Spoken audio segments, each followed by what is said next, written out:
The second son from our earliest days, Ferdinand and I were fashioned from different clay. Where he was volatile and prone to sullen rages, I was taught the virtues of stillness. Where he chafed under the tutelage of our priests, I found solace in the catechism and the unwavering certainty of divine law. We were brothers, princes of the blood, but we were separated by more than the 2 years between us. We were separated by temperament, by faith, and ultimately, by destiny. I watched his ascension with a mix of fraternal pride and private apprehension. I stood with the Fernandistas who despised the rod of our parents' court and the snake.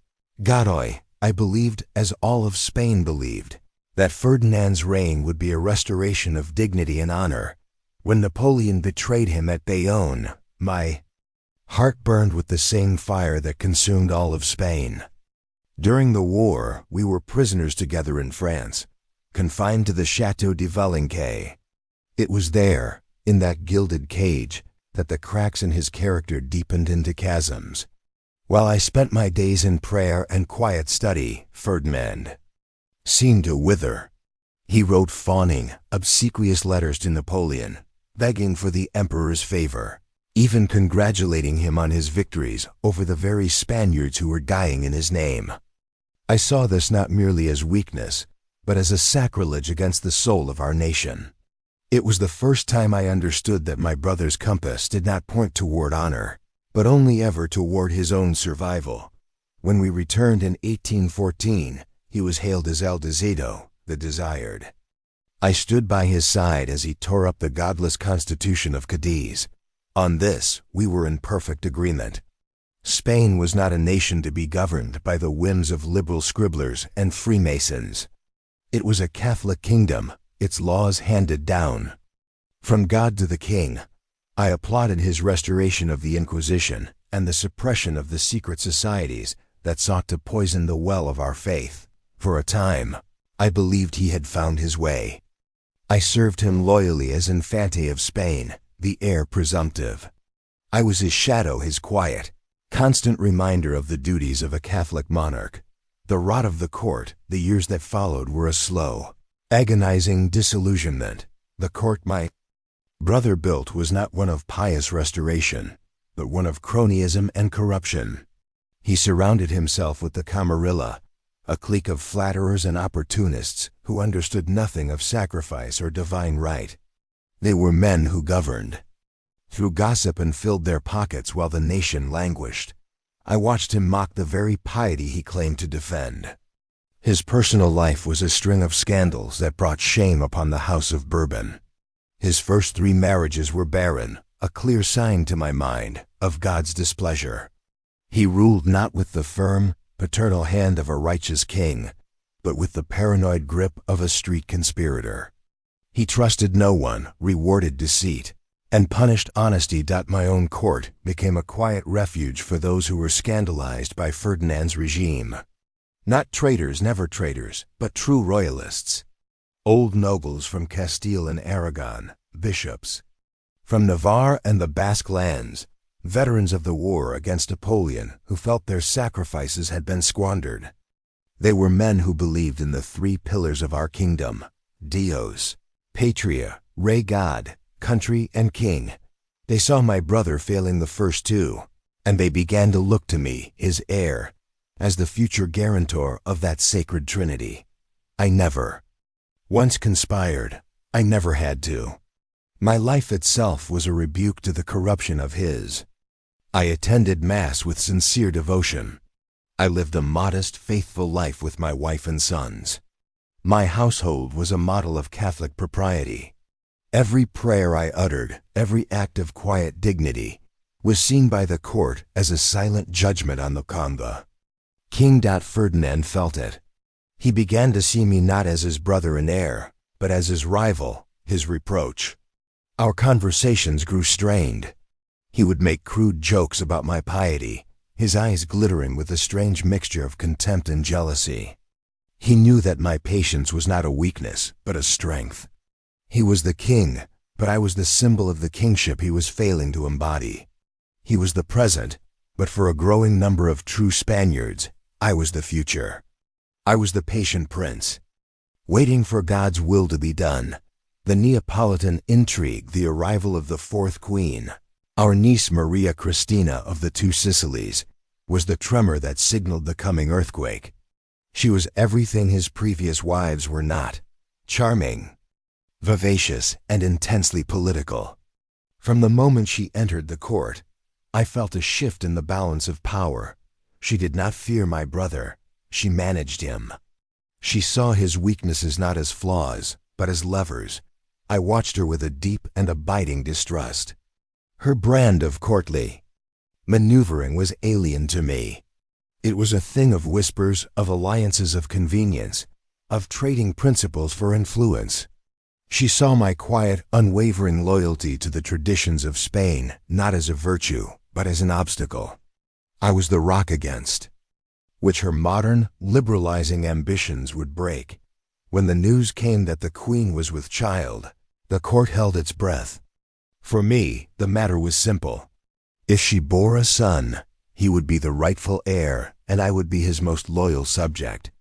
If she bore a daughter, the Salic law, established by our great-grandfather King Philip V, was unequivocal: the throne would pass to me.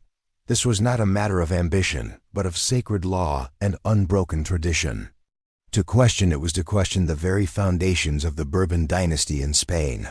The queen, of course, bore a daughter, Isabella. And immediately the intrigue began. The Cristinos, a faction of courtiers and closet liberals, began to buzz around the queen. They resurrected the ghost of a secret decree made by our father, Charles IV, a decree that had never been published, never enacted, and held no legal force, that supposedly abolished the Salic law. I confronted Ferdinand. I did not raise my voice. I did not threaten. I simply reminded him of his duty, of the law that had placed him on the throne and that had made me his heir for all his reign. Brother, I said to him in the quiet of his study, you are king, but even a king is a servant of God's law and the traditions of his house. To alter the succession is to invite chaos. It is to declare war on the very principle of our legitimacy. He would not meet my eyes. He mumbled about a father's love, about the changing times. I saw then that he was no longer a king, but a puppet. His strings were held by his young, ambitious wife and the godless liberals who saw in a child queen and a long regency their chance to finally seize the soul of Spain. He was prepared to sacrifice the stability of his kingdom and the sacred laws of his dynasty for a domestic victory, for the petty, spiteful pleasure of disinheriting the brother who had become his living conscience. The betrayal, the publication of the Pragmatic Sanction in 1830 was a declaration of war. It was a dagger plunged into the heart of a century of Spanish law. For me and for the millions of Spaniards who believed in tradition, it was an act of profound illegality, a heresy written on paper.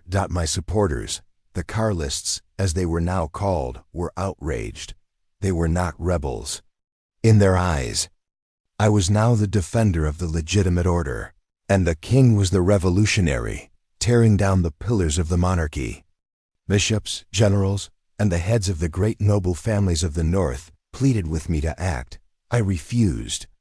As long as my brother, the anointed king, drew breath, I would not raise a hand against him. My patience, my unwavering belief in the proper order of things, was my final act of loyalty to the brother who had betrayed me. I was placed under a form of house arrest. My movements watched, my correspondence intercepted. I became a prisoner in my own court, a silent symbol of the old Spain that was being sentenced to death. Ferdinand, in his final years, was a pathetic figure. Bloated by illness, terrified by his own mortality, and completely under the sway of his wife, he was a ghost haunting his own throne. On September 29, 1833, God finally called him to account. The moment his death was announced, the fiction of his reign collapsed. A courier arrived from the new government of the Queen Regent, Maria Cristina. It was not a letter of condolence, but a demand. I was to swear allegiance to his infant daughter, Isabella. As queen. To do so would be to spit on the grave of my ancestors, to renounce God's law, and to legitimize a theft. The time for patience was over. The time for loyalty to a corrupted throne was over. My duty was no longer to my brother's memory, but to the eternal soul of Spain. I looked at the courier, a man I had known for years, now the agent of an illegal regime. "There's only one king in Spain," I told him, my voice clear and steady. "By the grace of God, I am he. The king of the north." I left Madrid that night, an exile in my own land. But I was not an exile without a kingdom. As I rode north, the country rose up.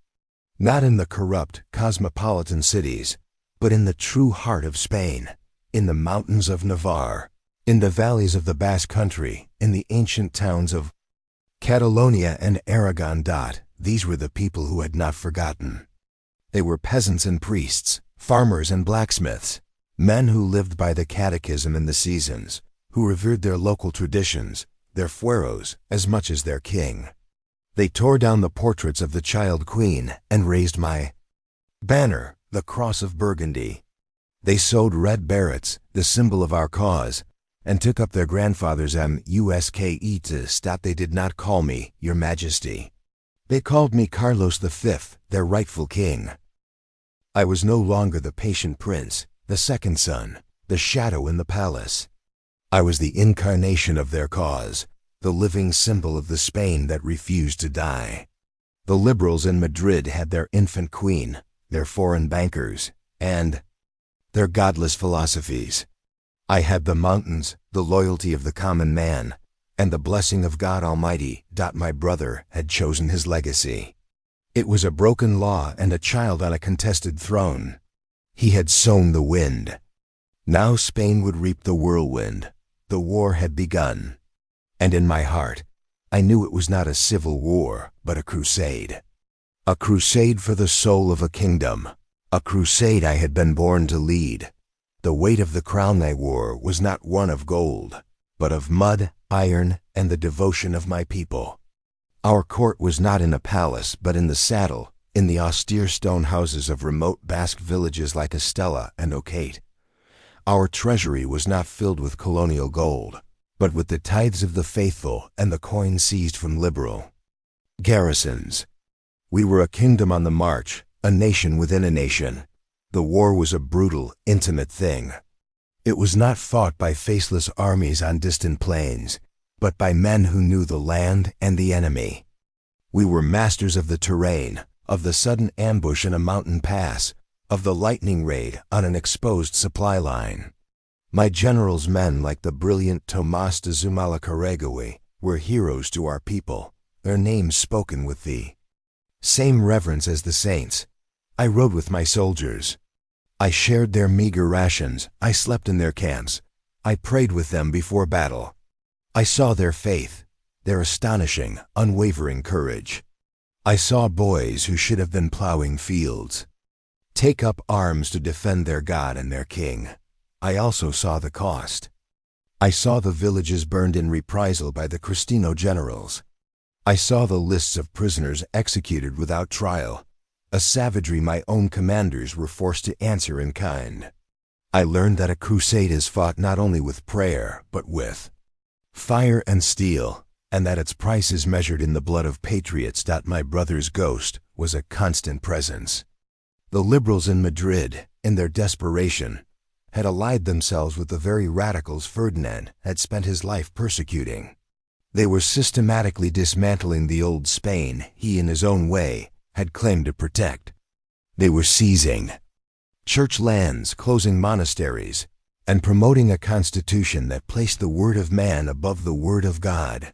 The Queen Regent, in the name of Ferdinand's daughter, was presiding over the very revolution he had feared. It was a monstrous, bitter irony. He had broken the law of succession to block me, the traditionalist, only to empower the forces that would erase his entire worldview. For 7 years, the northern provinces were ours. We were a sovereign state. We minted our own currency, ran our own postal service, and administered justice according to ancient laws. We showed Spain that our way of life was not a relic, but a viable, breathing reality. Yet we could never break out. The great cities, with their liberal presses and foreign-backed armies, remained beyond our grasp. The death of Zumalacárregui at the siege of Bilbao was a blow from which we never fully recovered. It felt as if God was testing our resolve, tempering our souls in the fires of adversity. The end, when it came, was not a glorious defeat on the battlefield, but a slow erosion from within. Weariness set in. Factions formed among my own generals, some urging compromise, others demanding a fight to the last man. The Convention of Vergara, where one of my leading generals betrayed our cause and made a separate peace, was the final, fatal wound. I was forced to retreat across the border into France, an uncrowned king in exile once more. My soldiers, those who could, followed me. Others hid their red berets and their muskets, melting back into the mountains, their loyalty undiminished, waiting for another day. I had lost the war, but not the cause. The Cristinos had won the throne, but they had not won the peace. The fight for the soul of Spain was not over. I was no longer the patient prince, but the king in waiting. My brother had left a legacy of a broken kingdom. I would leave a legacy of a righteous struggle. My sons, and their sons after them, would carry the banner of the cross of Burgundy. The war, I knew with the certainty of a prophet, had only just begun. My name, and the cause for which we bled, would haunt the usurpers in Madrid for 100 years to come.